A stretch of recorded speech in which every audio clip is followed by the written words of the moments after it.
Call the meeting to order.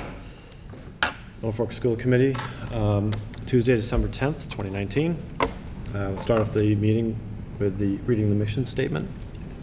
The Norfolk Public Schools offers a safe, joyful, and challenging learning environment that meets the needs of our diverse students. Through school, family, and community partnerships, we provide an education that inspires lifelong learners and cultivates caring and productive citizens of our ever-changing world. Roll call.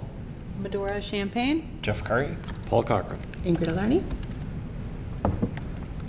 Okay, public comment.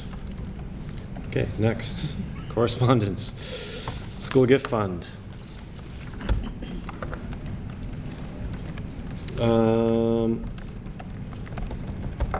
Okay, school gift fund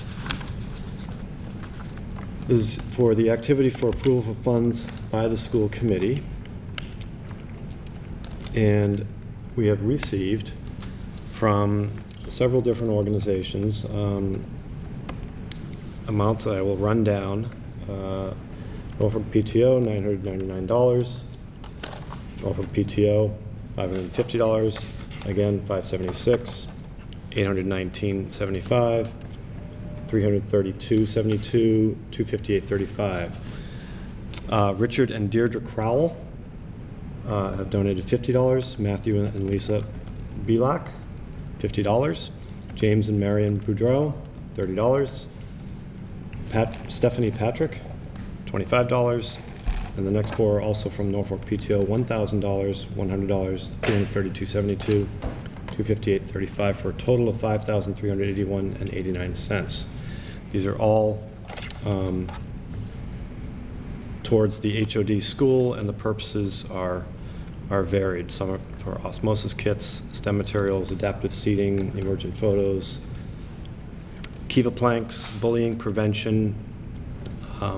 The four that we received from individual families are for the Gretchen S. Sullivan Memorial Math Fund, and the remaining PTO donations are for adaptive seating floor desks, bullying prevention, nesting drums. And we'll need a vote to accept. I make a vote to accept those very generous gifts. Second. All in favor?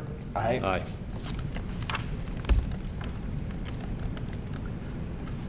Okay, chair report.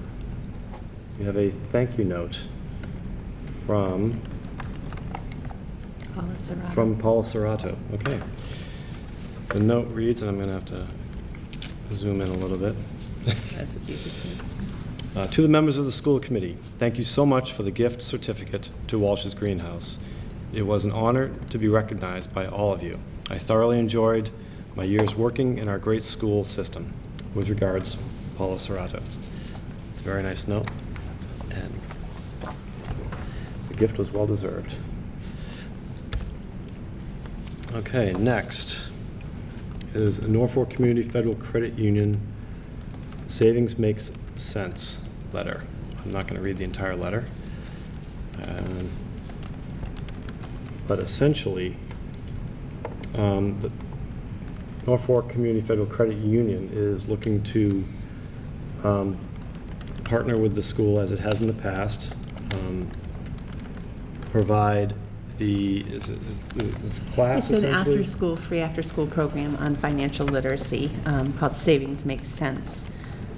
They have run it for a number of years for us. In the past, they've requested the school committee consider waiving the room fee and allowing them to send literature home to families about the program, which typically are only things that we do for just school partners. The committee has voted to offer that. It's a highly regarded program, and we have great participation. This year, they're submitting the letter requesting to be considered as the school partner. I think again, they do run this course for us every year. They haven't, that's really our primary relationship with them, is around this course. We would have to request that they submit a formal partner application if they want to be considered, because there's other questions on the application that the letter may not address. But I think that the committee might want to consider allowing them to advertise their program and waive the room fee as we have in the past, and because I'm not sure that as a group, they meet the criteria that the district's established for partnership. Sure. And I could follow up with them and have that discussion, but if you approve the room fee waiving and the literature, they can move forward with plans for this program in the interim. So we would need a vote to approve those two things. I make a motion to waive the room fee and the, hold on. To allow. And to, and to allow the advertising, sorry, to allow the advertising of the event through the school for the Savings Makes Sense program. I second. Great. All in favor? Aye.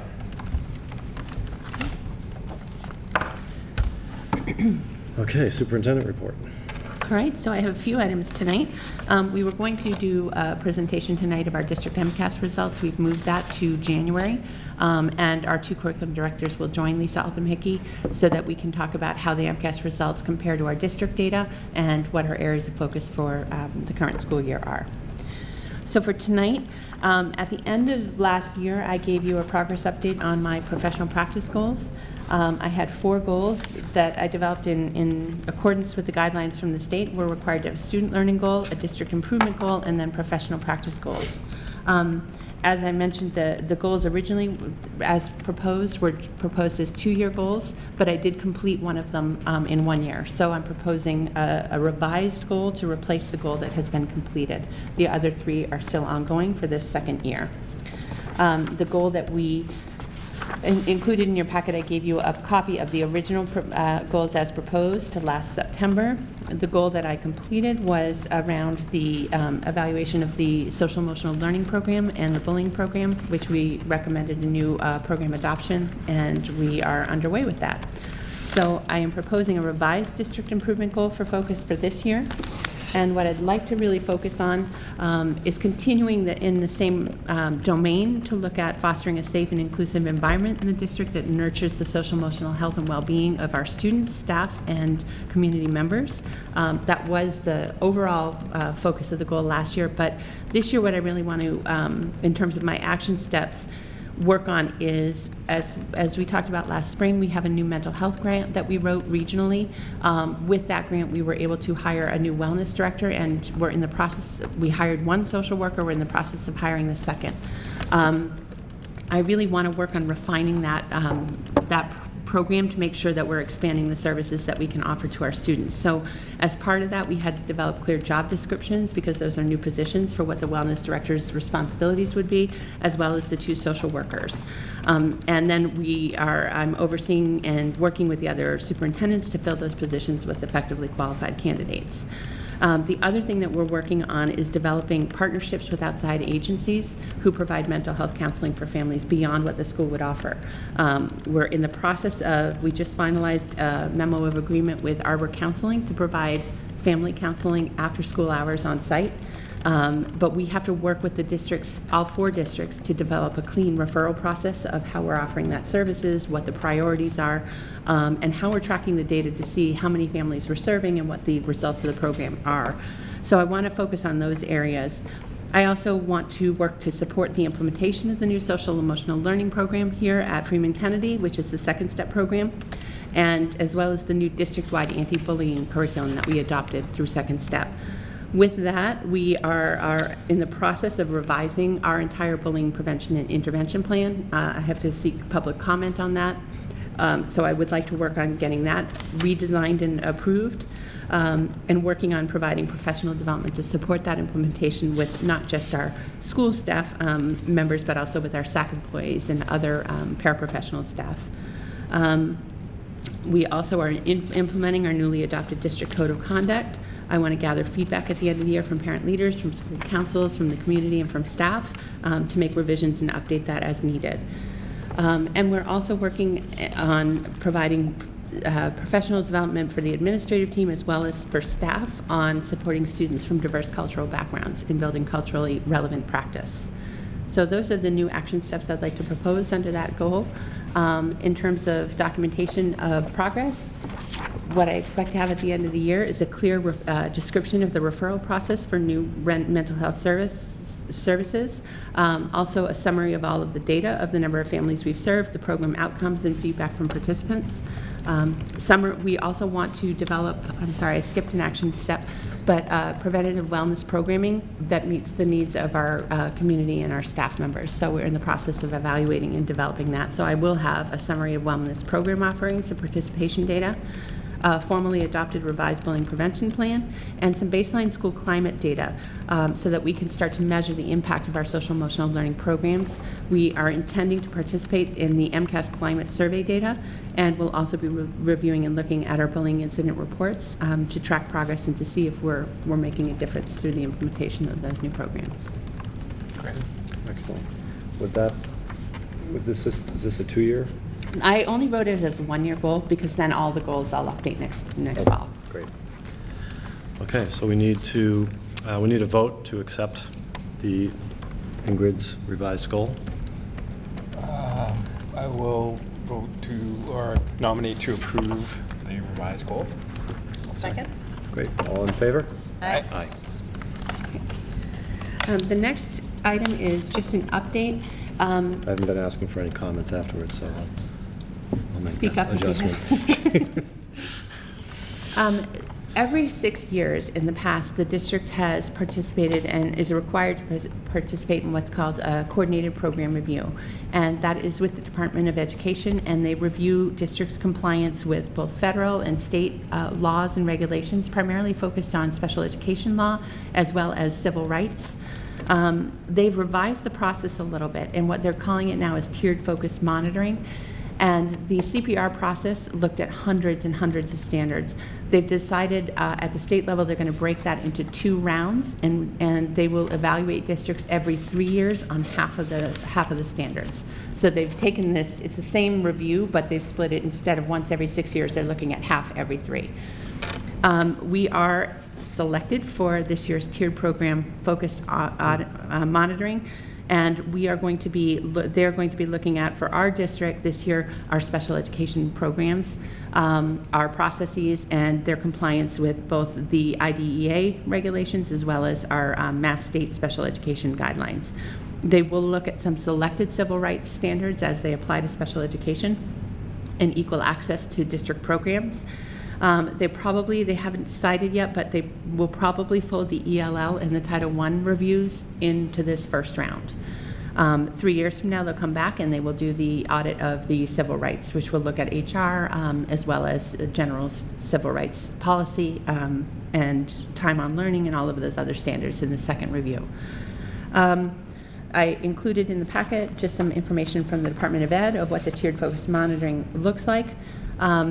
Just so that you're aware, they have changed it a little bit. It used to be a week on site where they would come in and request documents and review them on site. They've now made it what they're calling a more district-friendly and time-sensitive process, but from what I've heard, it's very time-intensive. So they have you do a self-assessment. They have you gather all of the documents and upload them into the Department of Ed web-based monitoring system. It's hundreds of documents, so hundreds of hours in terms of uploading. Wow. They review all of your compliance. You have to do a self-assessment and highlight where you think you are on all of these things. They review that there, and then they only do a 2-day site visit to confirm findings. So this is something Dr. Tucker has to do. Yes, and it She's will very take her. excited about it, right? BICO just went through it, and I know the director of BICO contacted the state because it took them 350 hours to prepare the documents for review. It's a lot of districts are concerned about it. We have to send several special education files, correspondence, timeline data, time on learning data, curriculum data, a number of policies and procedures. It is very time intensive, so it will be the focus of her goals through between now and March, is getting all that together and uploading all of that information. What the expected results are? At this point, Or is it really just assessment? It depends a little bit on the review team.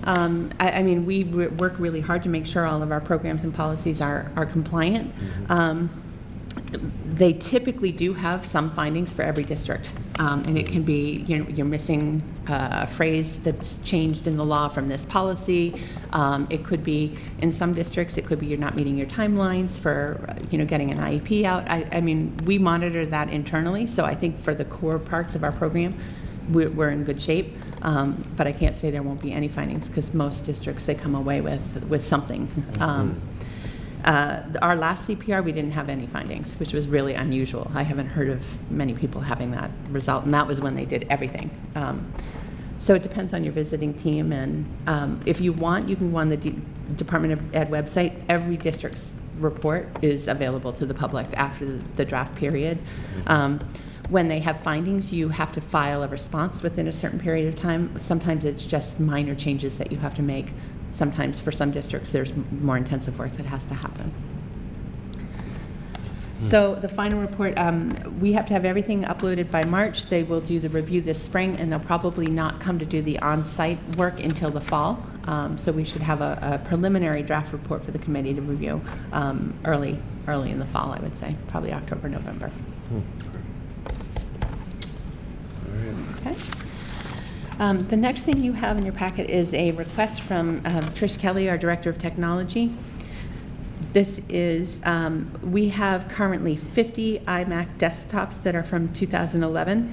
They've aged out of our user environment. We try to replace laptops every 6 years. Those are all 8 years old. Typically, what we've done in the past when we have old equipment is we reach out to vendors, and we have been able to sell that back at a reasonable rate. She's priced these out, and she's talked to several vendors. They are not worth a significant amount of money. They're worth from between $5 and $20, depending on the state of the equipment. And it would take a lot of time for our team to clean them up and get them ready. She is expecting most of ours are on the lower end of that rate, because they've been heavily used by students for 8 years. What she's requesting is, rather than go through the process of cleaning them, packaging them, getting them out to the vendors for such a low return, she would like to put the equipment on the tech director's website and donate to another school that may be looking for the equipment. In order to make that donation, she needs the school committee to approve it, because the total value of the equipment, even though the value to the market is low, they would be valued over $500. Although we won't get that if we sell them. So she needs the committee to vote to allow her to list this and to donate to a school that is interested in the equipment as is. Okay, so we need a vote. I make a motion to allow the Director of Technology to post the computers in question for donation to their school system. Second. All in favor? Aye. Any discussion? I don't think so. Will the technology director still wipe them? Oh yeah, we'll wipe any student data, but we're not going to bother cleaning all them and getting them all prepped for the difference. Remove any potential. Yeah, we take sensitive- all student data out, and we set them back to factory settings before we would donate them. Okay. All right, then the last thing I have for tonight is a proposed change to the 2019-2020 school calendar. Unfortunately, we have already started with snow cancellations, which is not a good sign, and we have more snow coming tonight. But we had to cancel school last Tuesday, which was scheduled to be a half day for students, and the afternoon was scheduled for parent conferences. Unfortunately, because the school committee would have to vote to approve any changes to the contract, to the calendar, we weren't able to meet in time to create another half day within the next week or so to make up those parent conferences. And we worked with the NTA and the association, because we didn't want to delay conferences until January, because parents are anxious to meet with the teacher and kind of see how their students are doing. So the association was really, they were really supportive and flexible. And what we agreed to do is that the teachers agreed to conduct the conferences on their own time beyond the hours of the school day. So they've been meeting in the evenings, in the afternoons, and before school with parents to get those conferences in. And we said that we would try to find a different day to create that half day to compensate for their time within the calendar. We can't just add that additional half day. We do have to make up the day we missed for students, but we can't make it up at the end of the school year as a half day because we need that time for kindergarten screening. So they need us the full 4 days after kindergarten gets out to do the screening. So we are proposing that based on feedback we've had from parents tend to prefer, if we're going to do an early release day, that we do it prior to a long weekend or to a vacation because it's easier for childcare. We are proposing that the Friday prior to April vacation in 2020, we make that Friday a half day for students and staff.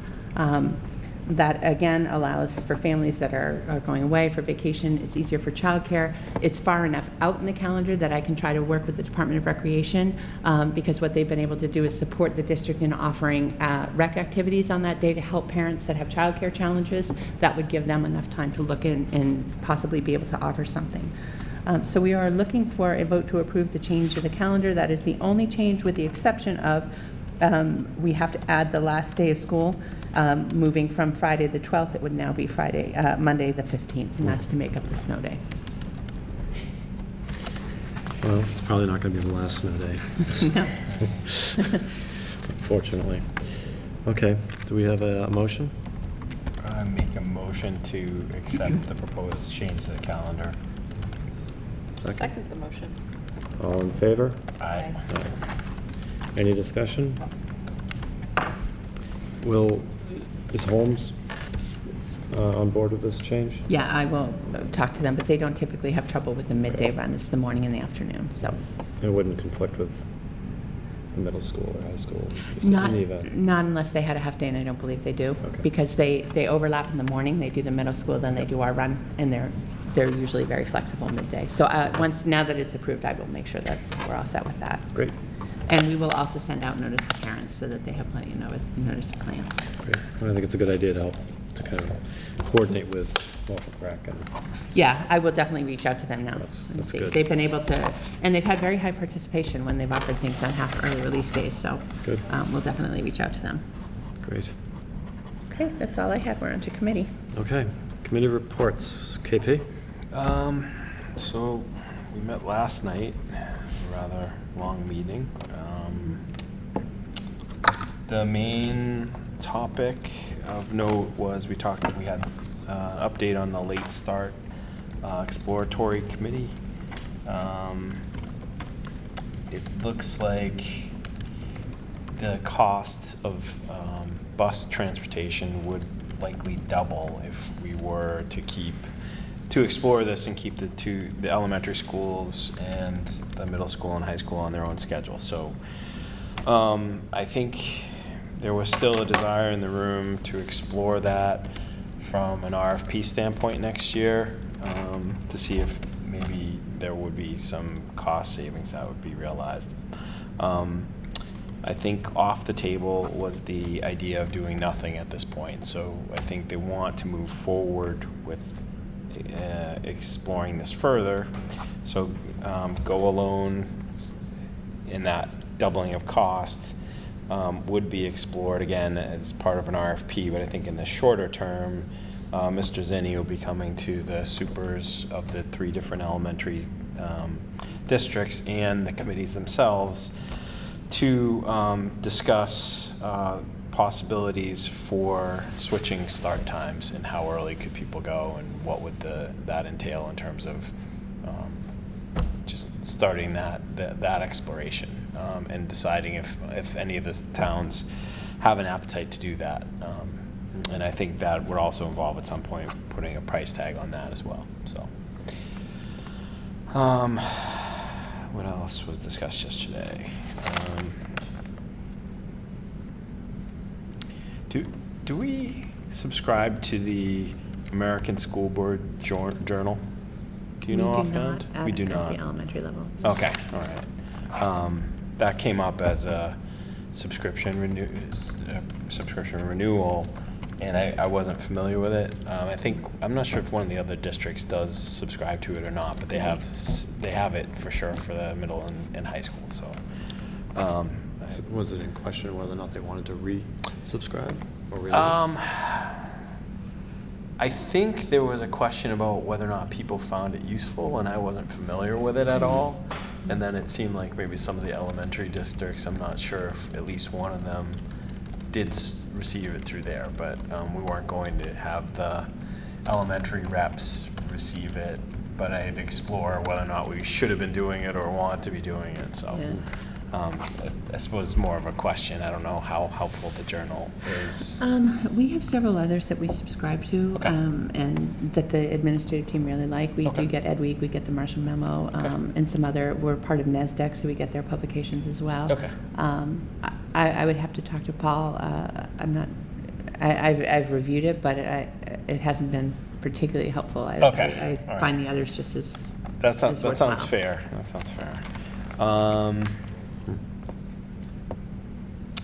And then the other thing that was discussed was just, or one of the final topic of note was really just we voted to change the rate for substitutes at the middle and high school.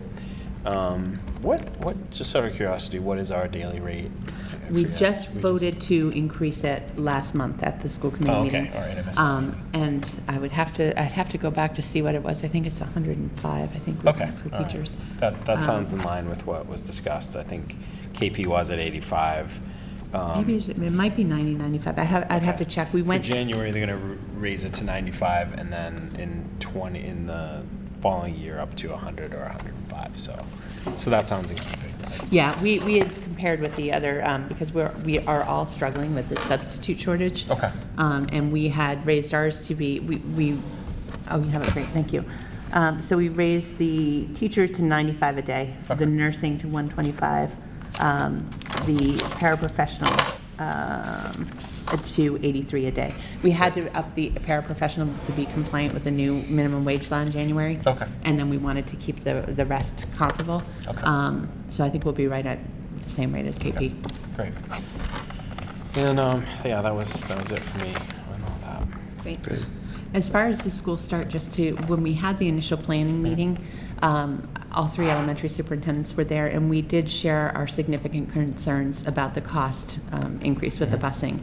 And I think pretty universally felt that while we could support the research on the benefit to teens to a later start time, that none of the elementaries could absorb the kind of bus increase cost that would result from bidding out separately. So Yeah, absolutely. we had requested that we put that request for information out to see if we could get some actual numbers from companies. My understanding is only one submitted a response. Yeah, there were 60 letters that went out, and one responded. One And it responded. was, I think, from Newbury or Newburyport, and that wouldn't be very feasible, but it backed Yeah. the Holmes's. Right, Holmes had told us it would double Viewpoint. costs. And that seems to indicate that. And there's not a lot of other interest, so. Correct. Paul did ask to update us next week. We have a regional meeting. So I haven't heard from him about that, but our concern will continue to be the budget impact. Yeah, there was a discussion about potentially getting all three committees together, which I think would be the first time, certainly, that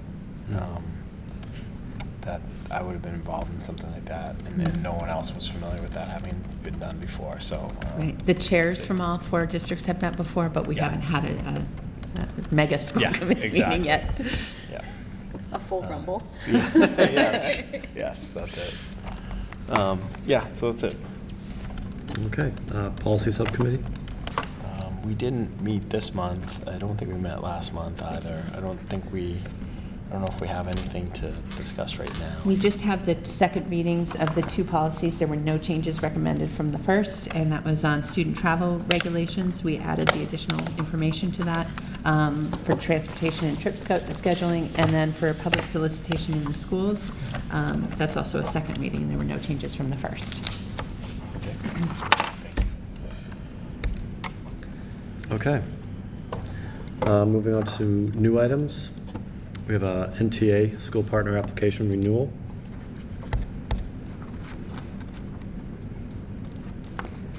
And I don't think anything has changed with this. No, I mean, the NTA has been tremendously supportive and great to work with. So I'll need a motion. I'll make a motion to allow the NTA application for school partnership renewal. Second? I'll second. All in favor? Aye. Aye. Any discussion? Okay. Just to discuss it before we vote? I think so. No, I don't know. We're gonna ask Thomas next time we meet. We'll have Okay. this whole meeting over again. School partner renewal application for the PTO. And again, the PTO are great partners. They do a lot of fundraising for the schools. Most of what you Tremendous. approved tonight were teacher grants that the NTA funded. Through their volunteers, they help supervise cafeteria, library, run the book fair. They're a great organization, and they certainly benefit the students in Norfolk. Mm-hmm. Absolutely. We'll need a motion to accept that renewal. I make a motion to accept the PTO renewal. Second? I second it, I'm sorry. Okay. Any discussion? All in favor? Aye. Aye. Well done, well done. Working out the kinks here. Okay, last vote of the night will be with respect to the minutes from November 8th. Although we don't have. Can we vote on this? Yes, you can. Yes, you can. I can. I already checked it, yes, you can. Oh, okay, Yeah. all right. Thank Because you, you watched the Pam. video, right? Sure, absolutely. No, I checked it with MASC. Okay, all right, great, thank you. Mhm. We have a motion. That's my motion. I move to accept the school committee meeting minutes of November 8th, 2019. I'll second. Any discussion? No. All in favor? Aye. Aye. All right. All right, very good. Next meeting. Tuesday, January 14th. Does that work for everyone? Yes. Yes. Do policy sub before? Yes, we'll be Okay. back on schedule for that. Okay. And we need a motion to All adjourn. right, just need a motion to end the meeting. I move to adjourn the meeting. Great. I second. And are we all in favor? Yes. Aye. Aye. I'm sure the viewing public. Yes.